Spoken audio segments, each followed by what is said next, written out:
زمین پر چلنے والی تیز ہواؤں کو طوفان کہتے ہیں. زمین پر چلنے والی تیز ہواؤں کو طوفان کہتے ہیں.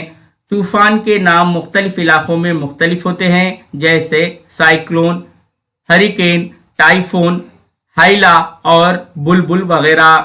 بلبل، ہائلا، ٹائفون، ہریکین، سائیکلون یہ تمام طوفانوں کے نام ہیں.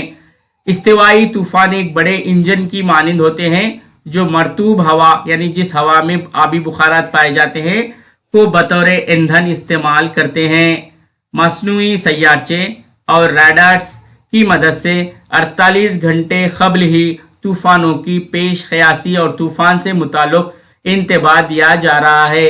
مصنوعی سیارچے اور ریڈارز کی مدد سے 48 گھنٹوں قبل ہی طوفانوں کی پیش قیاسی اور طوفان سے متعلق انتباہ دیا جا رہا ہے. طوفان جب ساحل سے قریب ہوتا ہے تو ہر آدھے گھنٹے یا گھنٹے کے وقفے سے محکمہ موسمیات انڈین میٹیورولوجیکل ڈپارٹمنٹ کی جانب سے اطلاعات بہم پہنچائی جاتی ہے. ہوا کی رفتار معلوم کرنے کے لیے استعمال ہونے والا آلہ باد پیما اینیمومیٹر کہلاتا ہے. ہوا کی رفتار معلوم کرنے کے لیے استعمال ہونے والا آلہ باد پیما اینیمومیٹر کہلاتا ہے. ہوا کے دباؤ میں فرق کی وجہ سے ہوا تیز رفتار کے ساتھ حرکت کرتی ہے جس سے طوفان آتے ہیں.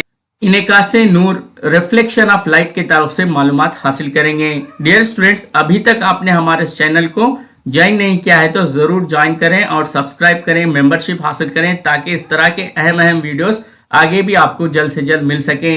آئینے کے ٹکڑے پر پڑنے والی یہ نور کی شعاع وقوع انسیڈنٹ رے کہلاتی ہے اور ٹکرا کر واپس لوٹنے والی شعاع منعکس ریفلیکٹڈ رے کہلاتی ہے.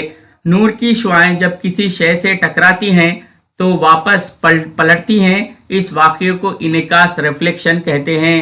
نور کی شعاعیں جب کسی شے سے ٹکراتی ہیں تو واپس پلٹتی ہے، اس واقعے کو انعکاس ریفلیکشن کہتے ہیں. مستوی آئینوں کے لیے زاویہ وقوع I مساوی ہوتا ہے زاویہ انعکاس R کے. مستوی آئینوں کے لیے یعنی پلین مرر کے لیے زاویہ وقوع یعنی اینگل آف انسیڈنٹ I مساوی ہوتا ہے زاویہ انعکاس کے اینگل آف ریفلیکشن کے. ایک مستوی آئینے سے شخص کا فاصلہ اور آئینے سے خیال کا فاصلہ مساوی ہوتا ہے. ایک مستوی آئینے سے شخص کا فاصلہ اور آئینے سے خیال کا فاصلہ مساوی ہوتا ہے. مستوی آئینوں میں خیال کی جسامت اور شے کی جسامت برابر ہوتی ہے. مستوی آئینوں میں خیال کی جسامت اور شے کی جسامت برابر نظر آتی ہے. مستوی آئینوں میں خیال دور کے فاصلے کی وجہ سے چھوٹا نظر آتا ہے. دو مستوی آئینوں کو مختلف زاویوں پر رکھ کر کئی خیالات حاصل کیے جا سکتے ہیں. اخبین آئینہ یعنی پیچھے سے آنے والی گاڑیوں کو دیکھنے کے لیے ریئر ویو مرر میں محدب آئینے کی وجہ سے شے کا خیال چھوٹا حاصل ہوتا ہے. اخبین آئینہ ریئر ویو مرر میں محدب آئینے کی وجہ سے شے کا خیال چھوٹا حاصل ہوتا ہے.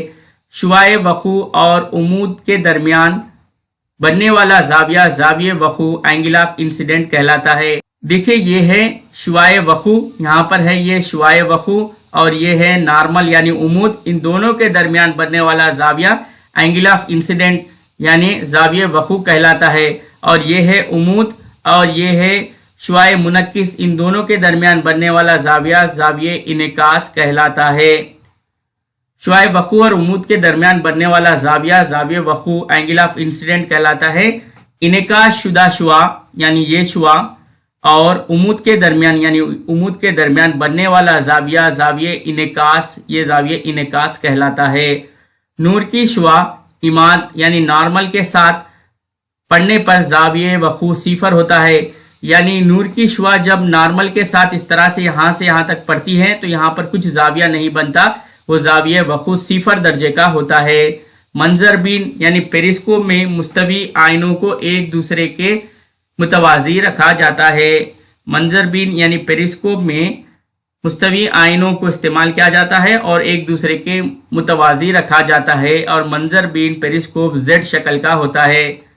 اب دیکھیے مستوی آئینوں میں خیال کس طریقے سے حاصل ہوتا ہے. یہاں پر دیکھیں مستوی آئینے میں خیال کے صرف پہلو تبدیل ہوتے ہیں، یعنی دائیں بایاں نظر آتا ہے اور بایاں دایاں نظر آتا ہے، اس کو طرفی تبدیلی لیٹرل انورشن کہتے ہیں۔ مستوی آئینوں میں خیال کے صرف پہلو تبدیل ہوتے ہیں، یعنی دایاں بایاں نظر آتا ہے اور بایاں دایاں نظر آتا ہے، اس طرح کی تبدیلی کو طرفی تبدیلی لیٹرل انورشن کہتے ہیں۔ چمچے کے اندرونی حصے میں خیال الٹا نظر آتا ہے، یہ مؤخر آئینے کی طرح کام کرتا ہے، یعنی یہاں پر دیکھیے چمچے کا اندرونی حصہ مؤخر آئینے کی طرح کام کرتا ہے، اور چمچے کا بیرونی حصہ محدب آئینے کی طرح نظر آتا ہے اور اس میں خیال چھوٹا اور سیدھا نظر آتا ہے۔ چمچے کا بیرونی حصہ محدب آئینے کی طرح کام کرتا ہے اور خیال چھوٹا اور سیدھا نظر آتا ہے۔ پردے پر حاصل ہونے والے خیال کو ریئل امیج یعنی حقیقی خیال کہتے ہیں۔ اس خیال کو ہم مستوی آئینے پر بھی دیکھ سکتے ہیں۔ ایسا خیال جو پردے پر حاصل نہیں کیا جا سکتا لیکن دیکھا جا سکتا ہے، مجازی خیال ورچوئل امیج کہلاتا ہے۔ ایسا خیال جو پردے پر حاصل نہیں کیا جاتا لیکن دیکھا جا سکتا ہے، اسے ورچوئل امیج مجازی خیال کہتے ہیں۔ ڈیئر اسٹوڈنٹس، آگے اب ہم دیکھیں گے ٹارچ لائٹ یا موٹر گاڑیوں کے ہیڈ لائٹ میں مؤخر آئینے کی سطح کی وجہ سے چھوٹے سے بلب کی روشنی میں اضافہ ہوتا ہے، یعنی موٹر گاڑیوں کے ہیڈ لائٹ اور ڈاکٹرز کے پاس مؤخر آئینوں کا استعمال کیا جاتا ہے۔ جب چکنی سطح والے آئینوں سے انعکاس ہوتا ہے تو اس کو باقاعدہ انعکاس ریگولر ریفلیکشن کہتے ہیں۔ غیر مسطح یا کھردری سطح سے ہونے والے انعکاس کو بے قاعدہ انعکاس ارریگولر ریفلیکشن کہتے ہیں، جس کی وجہ سے خیال واضح طور پر نظر نہیں آ سکتا۔ غیر مسطح یا کھردری سطح سے ہونے والے انعکاس کو بے قاعدہ انعکاس کہا جاتا ہے۔ ڈیئر اسٹوڈنٹس، یہاں پر آج کی کلاس کا اختتام ہوتا ہے۔ مزید نیکسٹ ویڈیو میں ہم مزید اہم نکات پیش کریں گے۔ السلام علیکم رحمۃ اللہ وبرکاتہ۔